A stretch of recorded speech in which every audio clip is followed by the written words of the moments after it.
नमस्कार, आप देख रहे हैं इंडिया डेली लाइव। मैं आंचल श्रीवास्तव लेकर हाजिर हूं उत्तराखंड की तमाम बड़ी खबरें। बिजनौर के मंडावर क्षेत्र के राम सहाय वाला में जमीन विवाद का मामला सामने आ रहा है, जहां जमीन को लेकर दो पक्षों में विवाद हो गया। देखते ही देखते विवाद खूनी संघर्ष में बदल गया। मारपीट में दोनों पक्षों के कई लोग इस पर घायल हुए। घटना के बाद घायलों को इलाज के लिए अस्पताल में भर्ती कराया गया। आपको ये भी बता दें कि दोनों पक्षों में इससे पहले भी जमीन को लेकर विवाद हुआ था और विवाद के बाद एक पक्ष ने थाने में शिकायत दर्ज कराई थी। घटना का वीडियो सोशल मीडिया पर वायरल हो गया है।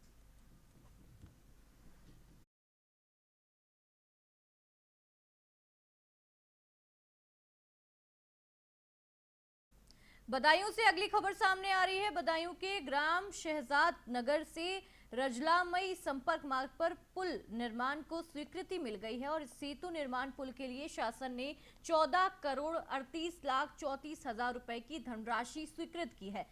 ये स्वीकृति भाजपा विधायक हरीश शाक्य ने लंबे प्रयासों के बाद मिली है। वहीं सेतु निर्माण के बाद दर्जनों गांवों के बीच आवागमन सुगम हो जाएगा और क्षेत्रीय संपर्क बेहतर होगा। इस पर बिलसी विधायक हरीश शाखर ने कहा कि इस पुल के निर्माण के लिए लंबे समय से प्रयास किया जा रहा था।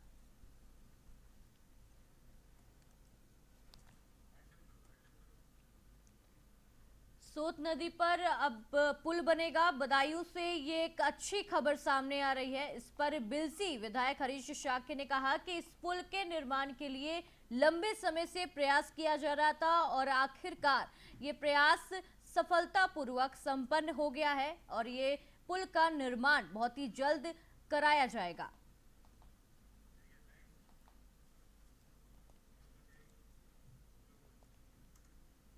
अगली खबर का रुख कर लेते हैं। जो अगली खबर आ रही है वो आ रही है उन्नाव से। पंचायती राज विभाग का बड़ा खेल देखने को मिल रहा है। करोड़ों रुपए के भुगतान को लेकर बड़ा मामला सामने आया है, जहां विभाग ने विभिन्न विकास कार्यों के लिए सामग्री आपूर्ति के नाम पर जय बुढ़वा बाबा इंटरप्राइजेस फर्म को लगभग 1 करोड़ 90 लाख रुपए का भुगतान किया है। इस भुगतान के बाद अब पारदर्शिता और निविदा प्रक्रिया पर सवाल खड़े हो रहे हैं और इस पूरे मामले के सामने आने के बाद डीपीआरओ आलोक सिन्हा ने जांच के आदेश दिए हैं, जिससे विभाग में हड़कंप मच गया है।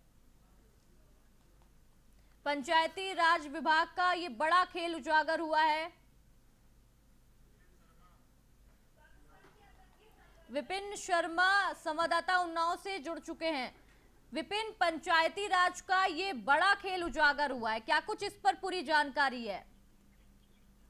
देखिए बिल्कुल अचल, आपको साफ तौर से बता दें कि उन्नाव के जिला पंचायती राज विभाग में बड़ा भ्रष्टाचार खेल उजागर हुआ है। यहाँ एक ही फर्म से करीबन 1 करोड़ 90 लाख रुपए सामग्री आपूर्ति के लिए भुगतान किया गया है। तो सबसे बड़ा सवाल उठता है कि कई विकास कार्यों को लेकर जो विकास कार्य थे उसको लेकर कई अलग अलग ब्लॉकों का जो पेमेंट था वो सिर्फ एक ही कंपनी को किया गया है। इसमें से ये जय बुढ़वा बाबा इंटरप्राइजेस के नाम से है, जो एक ही फर्म को ठेका दिया गया है। एक ही फर्म को 1 करोड़ 90 लाख रुपए की 90 लाख रुपए का भुगतान किया गया। तो कहीं न कहीं जिस तरह से ये भ्रष्टाचार खेल उजागर हुआ है, इसको लेकर जो विभागीय अधिकारी हैं उन्होंने डीपीआरओ आलोक सिन्हा ने जांच के निर्देश दिए। लेकिन सवाल उठता है कि जिस विभाग में भ्रष्टाचार का खेल हो रहा था, उसी विभाग के अधिकारी को जांच दी गई है। तो कहीं न कहीं सवाल उठता है कि जांच जो है कितनी पारदर्शिता से जांच होगी। तो क्योंकि जो विभागीय अधिकारी है वो सीधे तौर पे उन्होंने ही जांच के आदेश दिए हैं और उन्हीं के विभाग का जो भ्रष्टाचार का खेल है ये उजागर हुआ। तो कहीं न कहीं इस पर गंभीर सवाल खड़े होते, क्योंकि भुगतान प्रक्रिया में जिस तरह से टेंडर आवंटन, सामग्री आपूर्ति और गुणवत्ता से जुड़े अभिलेखों की जांच करने का हवाला जरूर दिया गया, लेकिन जिस तरह से विकास कार्यों को लेकर एक ही फर्म को 1 करोड़ 90 लाख रुपए का भुगतान किया गया, कहीं न कहीं इस पर गंभीर सवाल खड़े हो रहे। जी विपिन, क्या आगे की क्या कुछ कार्रवाई होने की संभावना दिख रही है और क्या अभी तक कोई कार्रवाई निकलकर सामने आई है, ऐसी कुछ जानकारी? देखिए साफ तौर से अचल बता दें कि उन्नाव के कई ब्लॉक हैं, चाहे नवाबगंज की बात कर ले, बिछिया कर ले, पुरवा कर ले, समेरपुर, हसनगंज, सिकंदरपुर और असोहा, इन तमाम ब्लॉक क्षेत्रों में विकास कार्यों को लेकर कार्य किए गए थे। जिसके बाद जो भुगतान हुआ था वो एक ही कंपनी को ठेका दिया गया था। उस कंपनी में करीबन 1 करोड़ 90 लाख रुपए का एक साथ भुगतान हुआ। इसके बाद ये मामला उजागर होता है तो कहीं न कहीं विभाग में जिस तरह से कार्रवाई करने की जहमत नहीं उठा रहा था, विभाग ने जिस तरीके से कार्रवाई के लिए जांच के आदेश दिए, तो कहीं न कहीं जिस तरह से डीपीआरओ ने मामले को संज्ञान लिया, तो कहीं न कहीं अगर ये मामला अगर कहीं उच्च स्तरीय जांच अगर की जाए, तो कहीं न कहीं जो विभागीय अधिकारी जो खेल कर रहे हैं, उसका भी बड़ा खुलासा वो भी हो सकता है। सम्मिलित इसमें पाए जा सकते हैं, ऐसा आप कहना चाह रहे हैं? जी विपिन, बहुत बहुत शुक्रिया हमारे साथ जुड़ने के लिए, तमाम जानकारी साझा करने के लिए। अब देखना होगा कि आगे क्या कुछ इस पर कार्रवाई होती है, क्योंकि पंचायती राज विभाग ये बड़ा खेल इस पर उजागर हुआ है और अब देखना होगा कि आगे क्या कार्रवाई होती है।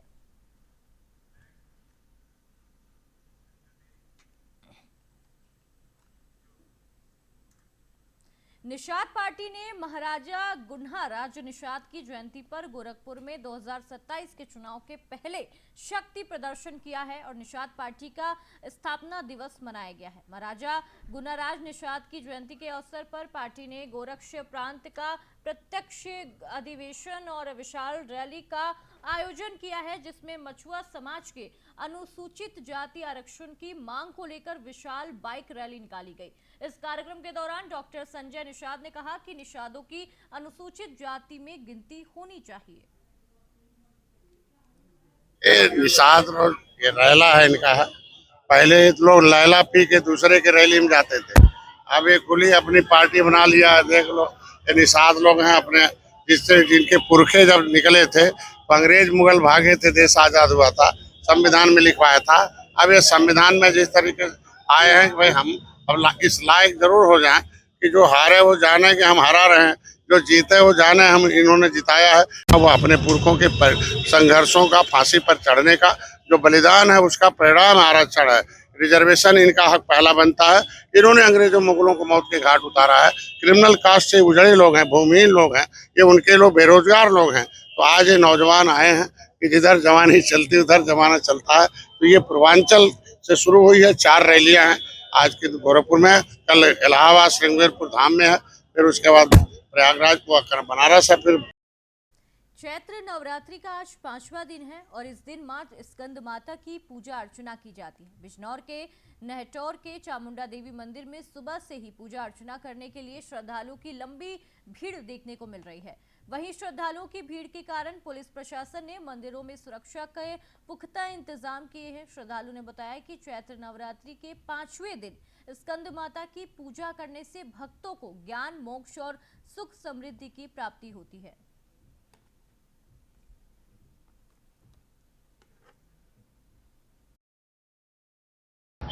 पांचवा दिन माता स्कंद माता के नाम से जाना जाता है और इस दिन भगवान कार्तिक की माता स्कंद माता की पूजा की जाती है।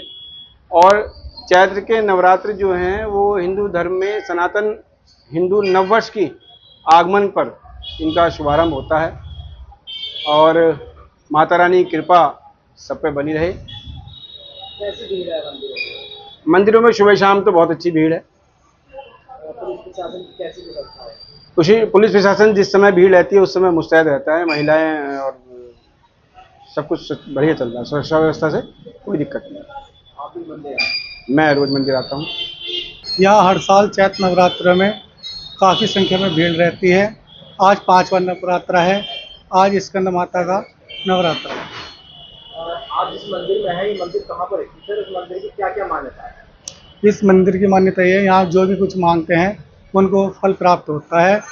और यहाँ निकट पीर के पास में चामुंडा देवी मंदिर है, नहटौर स्थान। जनपद बिजनौर में नवरात्रि के 5वें दिन में श्रद्धालुओं की मंदिरों में भीड़ लगी हुई है। बताया गया है कि श्रद्धालुओं ने बताया कि आज स्कंद माता की मंदिरों में पूजा अर्चना की जाती है और माता की पूजा अर्चना करने से धन की प्राप्ति होती है। अगर हम इसमें बात पुलिस प्रशासन की करें तो पुलिस प्रशासन ने सभी मंदिरों में सुरक्षा व्यवस्था के पुख्ता इंतजाम किए हैं। हम इस टाइम नहटौर के चामुंडा देवी मंदिर में हैं। इस मंदिर की मान्यता है कि ये मंदिर कई वर्ष पुराना है और भक्तों का मानना है कि इस मंदिर में जो है पूजा अर्चना करने से धन की प्राप्ति और सुख की प्राप्ति होती है। इंडिया डेली लाइव के लिए प्रीतम सिंह, बिजनौर, जनपद बिजनौर। संभल से अगली खबर आ रही है। संभल जिले की धनारी थाना क्षेत्र में सड़क हादसे की खबर सामने आ रही है, जिसमें आगरा मुरादाबाद नेशनल हाईवे पर तेज रफ्तार कार और टेम्पो में टक्कर हो गई है। घटना के बाद स्थानीय पुलिस और एम्बुलेंस की मदद से सभी घायलों को नजदीकी अस्पताल में भर्ती कराया गया। फिलहाल डॉक्टर ने महिला समेत 3 की मौत की पुष्टि कर दी है। बाकी सभी घायलों को हायर सेंटर रेफर कर दिया गया। सूचना प्राप्त हुई थी कि थाना धनारी के उदरनपुर के पास एक अर्टिगा कार और एक टेम्पो सवारी टेम्पो में भिड़ंत हुई है, जिसमें टेम्पो में सवार 10 व्यक्ति तथा अर्टिगा के 2 व्यक्ति ये घायल हो गए हैं। और तत्काल ही सूचना पर थाने पर गठित क्रिटिकल केयर टीम द्वारा मौके पर पहुंचकर घायलों को वाहनों से अस्पताल भेजा गया, जहां पर चिकित्सक द्वारा उनका निरीक्षण कर 3 व्यक्तियों को, जिसमें एक बच्ची शामिल है, उसको मृत घोषित किया और अन्य सभी के उचित उपचार के लिए तत्काल ही हायर सेंटर रेफर किया है। थाने पर गठित क्रिटिकल केयर टीम द्वारा निरीक्षण किया जा रहा है कि दुर्घटना किन कारणों से हुई है, क्या इसमें लापरवाही हुई है। पीलीभीत के जहानाबाद थाना क्षेत्र में बाइक लूट की लगातार हो रही वारदातों का पुलिस ने पर्दाफाश किया है।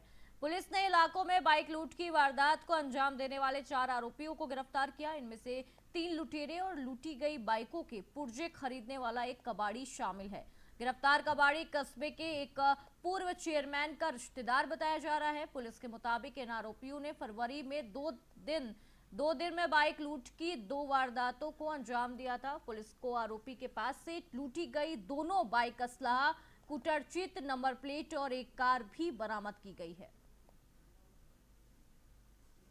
थाना जहानाबाद क्षेत्र में 19 तारीख को रात को एक घटना हुई थी, जिसमें 4 लोगों के द्वारा एक व्यक्ति जो सुनसान रास्ते पर जा रहा था, बलवे के आधार पर उसकी बाइक छीन ली गई तमंचा और चाकू का प्रयोग करके।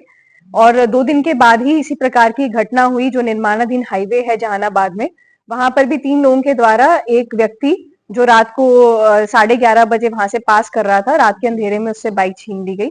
थाना जहानाबाद की पुलिस के द्वारा कार्रवाई करते हुए टोटल 4 लोगों को गिरफ्तार किया गया है। ये पूरी घटना 6 लोगों के द्वारा की गई थी, उसमें से 4 की गिरफ्तारी की गई है, जिसमें से 2 लोगों का आपराधिक इतिहास है। ये लोगों का मोडस ऑपरेंडाई इसी प्रकार का है कि जो अकेले व्यक्ति होते हैं उनको टारगेट करते हैं ये लोग, और चाकू और तमंचे के आधार पे उनसे उनका प्रॉपर्टी जो है वो छीन लेते हैं। इनसे बरामदगी करते हुए थाना जहानाबाद की पुलिस के द्वारा और एसओजी की टीम के द्वारा टोटल एक बाइक जो 22 तारीख की घटना की है वो बाइक बरामद करी गई है इनसे, और 19 तारीख की घटना की जो बाइक है उसका इंजन जो है वो बरामद किया गया है।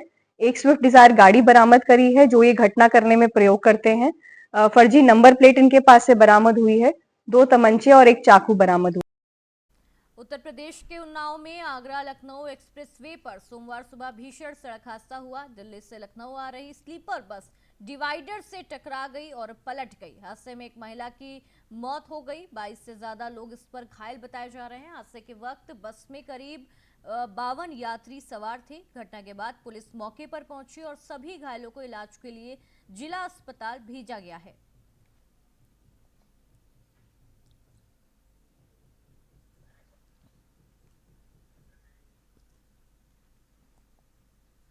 हापुड़ के राष्ट्रीय राजमार्ग 9 पर एक भीषण सड़क हादसा की खबर सामने आ रही है, जहां पीलीभीत से दिल्ली जा रही एक बस अनियंत्रित होकर डिवाइडर से टकरा गई, जिसमें बस चालक की मौके पर ही मौत हो गई। कंडक्टर सहित 10 यात्री घायल हो गए। हादसे के समय बस में 33 यात्री सवार थे, जिनमें अफरा तफरी का माहौल बन गया। घटना के बाद पुलिस ने मौके पर पहुंचकर शव को पोस्टमार्टम के लिए भेजा है। घायलों को उपचार के लिए जिला अस्पताल में भर्ती कराया गया।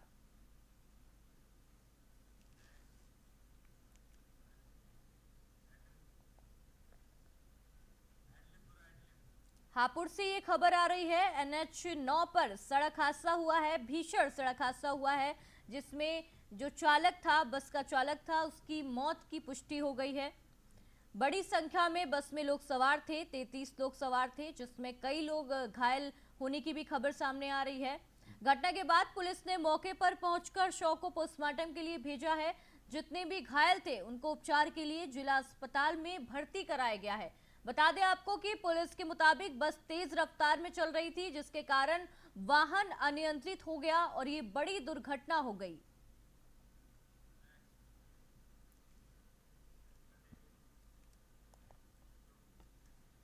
हापुड़ से एक खबर सामने आ रही है, भीषण आग लगने का मामला सामने आया है, जहां हापुड़ के धलौना क्षेत्र में एक कूलर बनाने वाली फैक्ट्री में आग लग गई। फैक्ट्री में भीषण आग लगने से लोगों में हड़कंप मच गया। वहीं घटना की सूचना मिलते ही दमकल विभाग तुरंत मौके पर पहुंचा और आग बुझाने में जुट गई। फिलहाल पुलिस आग लगाने के कारण की तलाश कर रही है।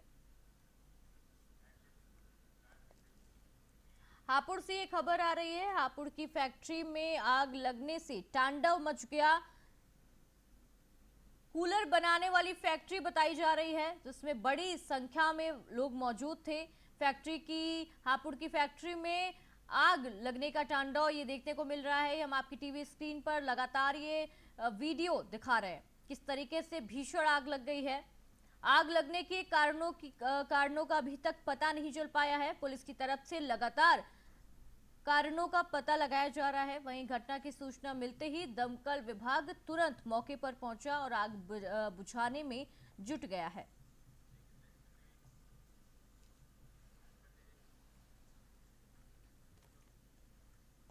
एटा के ग्राम हथसारी में चौंकाने वाली खबर सामने आई है, जहां 22 वर्षीय विवाहिता महिला का शव पेड़ पर लटका हुआ मिला। आपको बता दें कि सुबह कुछ ग्रामीणों को महिला का शव शहतूत के पेड़ पर लटका हुआ मिला था, जिसके बाद ग्रामीणों ने पुलिस को सूचना दी। सूचना मिलते ही पुलिस घटना पर पहुंची। शव को कब्जे में लेकर कानूनी प्रक्रिया शुरू कर दी गई है। घटना के बाद गांव में सनसनी का माहौल फैल गया है। वहीं इस पूरे मामले में परिजनों ने मृतका की प्रेमी पर हत्या का आरोप लगाया। फिलहाल पुलिस हर पहलू की जांच कर रही है। एटा में संदिग्ध परिस्थिति में महिला की मौत हो गई है। मौत के कारण महिला का प्रेमी बताया जा रहा है। बड़ी संख्या में ग्रामीण पहुंचे हैं पेड़ के पास। शहतूत के पेड़ में शव लटका हुआ मिला था, जिसके बाद परिजनों को सूचना दी गई। एटा से ये खबर सामने आ रही है। जो पहले का उस बात करती रही, हम लोग समझाते रहे मान जाओ, लेकिन ना मानी। लेकिन अब इसका शांति आई, बेटिया हुई, तो हमने कही अब ऐसी बात ना हुई है। तो हम लोग फ्री हुई है, हमने जेवर और सब चीज़ पहनने ओढ़ने को दी। अब जे फिर दिन की रात में जो 12 बजे अब बिल्कुल ऐसी ही रही, हम लोगों को शंका ही ना भाई का तरीका ही। और रात के 12 बजे हम लोगों को पता लगी, जब बिटिया रोई के बिटिया क्यों रोते हैं। ऊपर छत पे 2 मंजिल पे नीचे लेटरिन है, पास पे छज्जा पे लेटरिन के मारे वो चैनल से चढ़ा हुआ है। वहीं मैं साड़ी बांध के और नीचे उतर गई। हम लोग तो जाने घर से निकल गए, लेकिन हम लोग जाना जानते थे ऐसा करो जी चीज कपड़ा चीज रुपया के मारे ने मारे टांग दो। घटना रात करीब 1:45 बजे मुझे पता लगा, जब नातिन हमारी रोई तब पता लगा। तो मैंने अपनी पत्नी को ऊपर भेजा। ये लोग छत पे बैठे थे, बेटा और ये इसकी पत्नी और बिटिया नातिन। तो जब वो रोई तो मैंने वो नहीं चुपी, तो मैंने अपनी पत्नी को भेजा ऊपर छत पे तो देखने के लिए। तो देखा जाके गेट खुलवाया तो इसने देखा तो वो है ही नहीं। तो फिर जब देखा चारों तरफ तो जंगला से धोती का फंदा बांध के नीचे तो कोई विवाद वगैरह हुआ था? विवाद वगैरह कुछ नहीं हुआ। नाम क्या है आपका?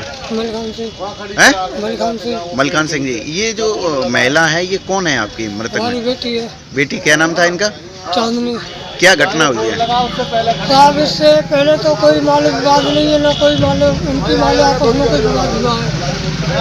अब ये घर से मालूम रात जो को निकली है 2 मंजिल से नीचे साड़ी बांध के उतरी है। इनके साथ जो कोई होगा उसमें पैसे टके और माल जेब ले लिया, उनको मार देता है। इन बेचारों को क्या हत्या हुई है? किसने की हत्या? अब ये नहीं मालूम था। आप बता रहे हैं माल जेवर पैसे वाली बात। मान लो इसके पास जो घर से लेके आई है, जब 2 मंजिल से उतरी है साड़ी बांध के, तो इसके साथ तो कोई लड़का होगा ना। तो क्या भाग नहीं थी क्या ये? हाँ, एक बार मान लो घर से निकल गई थी। पहले भी जाके? हाँ, तो वही लड़के से। पर ज्यादा जानकारी के लिए हमारे साथ विपिन कुमार संवाददाता एटा से जुड़ चुके हैं। विपिन, ये क्या कुछ पूरा मामला था? ये महिला की मौत की क्या खबर है? आखिर कैसे महिला का शव जो है वो पेड़ पे लटका हुआ मिला? क्या कुछ जानकारी है विपिन? जी हाँ, चल मैं आपको बता दूं, जनपद से एक बेहद संगीन के तैना देने वाला मामला सामने आया है, जहां ससुराल में एक विवाहिता का शव शहतूत के पेड़ पर लटका मिलने से पूरे इलाके में हड़कंप मच गया।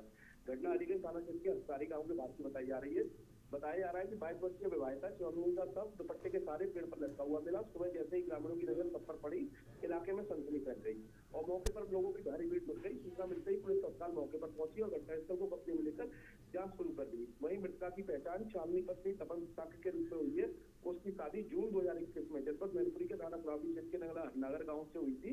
चांदनी की एक 13 माह की मासूम बेटी करुणा भी है, जिसके घर से मां का साया उठ चुका है। जी विपिन, क्या कुछ कार्रवाई की खबर सामने आई या पता चला कि आखिर महिला ने आत्महत्या की है या उसकी हत्या की गई है? ऐसे कुछ अभी खबर सामने आ रही है? जी आज मैं बता दूं, घटना में उस समय नया मोड़ आया जब मृतका के पिता जो मलकान सिंह है, इन्होंने उसे हत्या बताते हुए गंभीर आरोप लगाए। उन्होंने बताया कि उनकी बेटी पहले भी हरदोई जिले के एक युवक के साथ चली गई थी, जिसकी शिकायत प्रभावी थाने में दर्ज कराई गई थी। पुलिस ने उस समय चांदनी को बरामद कर परिजनों को सुपुर्द कर दिया था। वहीं पिता के अनुसार बीती रात चांदनी अपने ससुराल के करीब 10,000 रुपए और कुछ सामान लेकर साड़ी के सहारे जंगल से नीचे उतर गई थी। परिजनों को शक है कि वह उसी युवक के साथ गई होगी जिसने पैसों के लालच में उसकी हत्या कर दी। जी जी जी विपिन, बहुत बहुत शुक्रिया हमारे साथ जुड़ने के लिए और ये जानकारी साझा करने के लिए।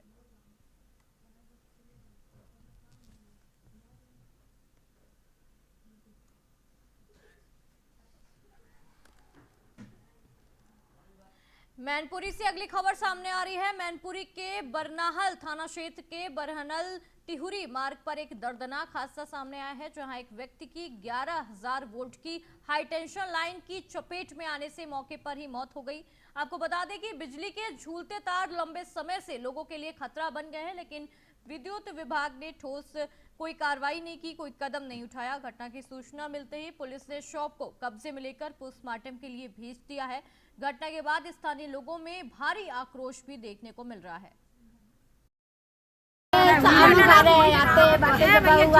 खाना बना रहे थे,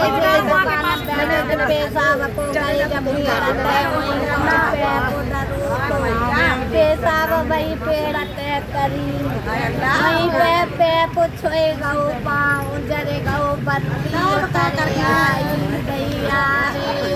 तो ये लाइट ये कब से करंट आ रहा था? ये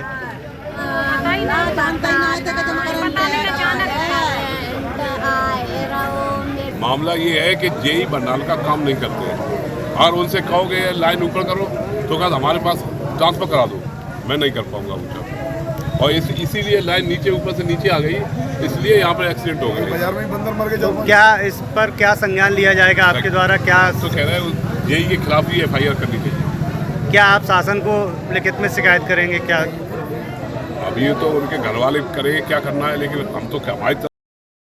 खबरों में अभी के लिए बस इतना ही। आप देखते रहिए इंडिया डेली लाइव। नमस्कार।